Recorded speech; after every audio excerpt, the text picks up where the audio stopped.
Hi, my name is Ascaño Francisco from KNS CSD department.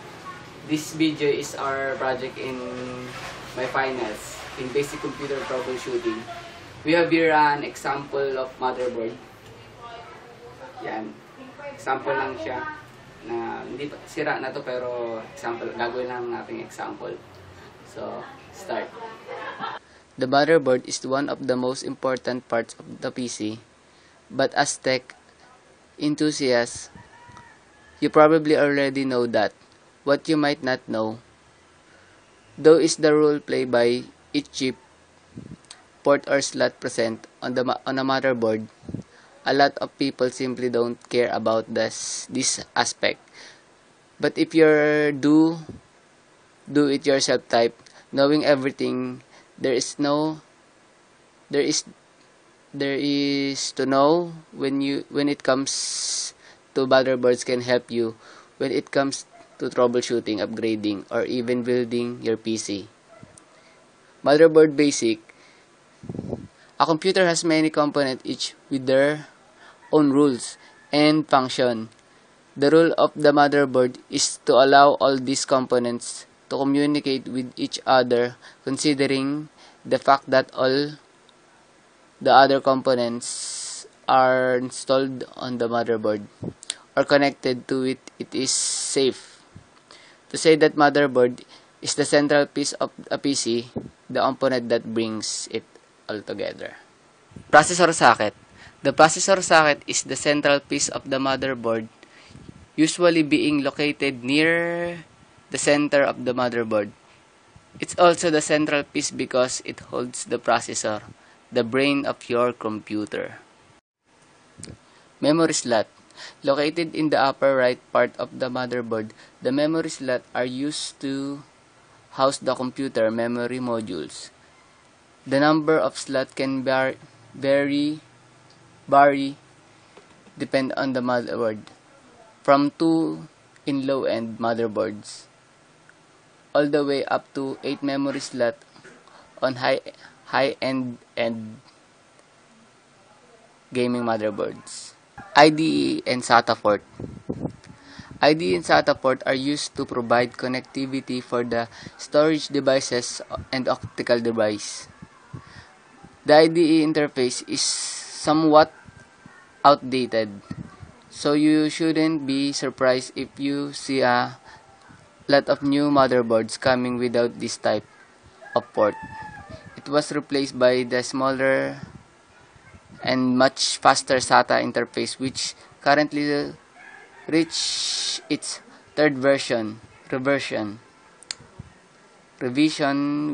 being able to achieve maximum speed of up to 600 MB as opposed to the IDE interface, which can reach maximum of 133 MBs. Power connector. Power connector. No computer component can operate without power, and a motherboard is no exemption. The power connector, commonly a 20 or 24 pin connector, can be situated either near the right edge of the motherboard or somewhere close to the processor socket on older motherboards. This is where the power supply main connector gets attached, providing power to the motherboard and all the other components. Newer motherboards have an additional 4 pin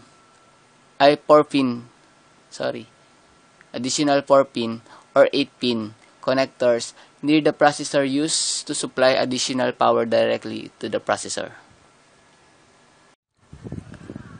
North bridge and south bridge. If you have a look at your motherboard, chances you'll see square metal component somewhere in the lower right part of the board. This metal component is actually a heatsink, and its role is to provide thermal protection for the north bridge. One of the most important components of a motherboard. The North Bridge is responsible for coordinating the data flow between the memory, the video card, and the processor. A secondary chip, known as South Bridge, has a similar function coordinating the data flow between the processor and peripherals such as sound cards or network cards. Expansion slot. Expansion have the role of letting you install additional components to enhance or expand the functionality of your PC. You can install a TV tuner, a video capture card, a better sound card, etc.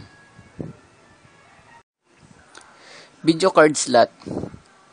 This is the type of slot that doesn't need an explanation, as its name doesn't leave much room for interpretation as to what its role is coming into the from of PCI Express slot on newer motherboard or AGP on older ones.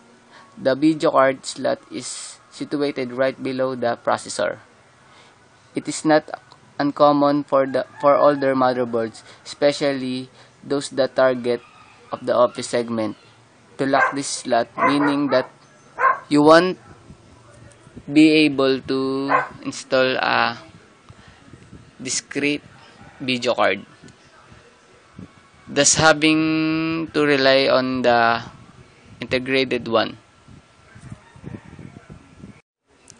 Rear connectors.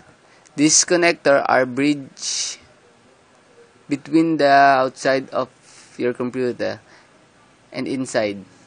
The name is a bit misleading as the connectors are actually located on the left edge of the motherboard.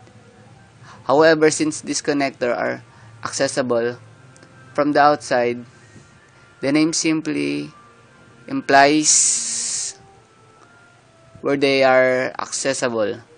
From the rear of the PC case, external peripherals such as keyboard, mouse, monitor, speaker, and so on are all connected via this connector.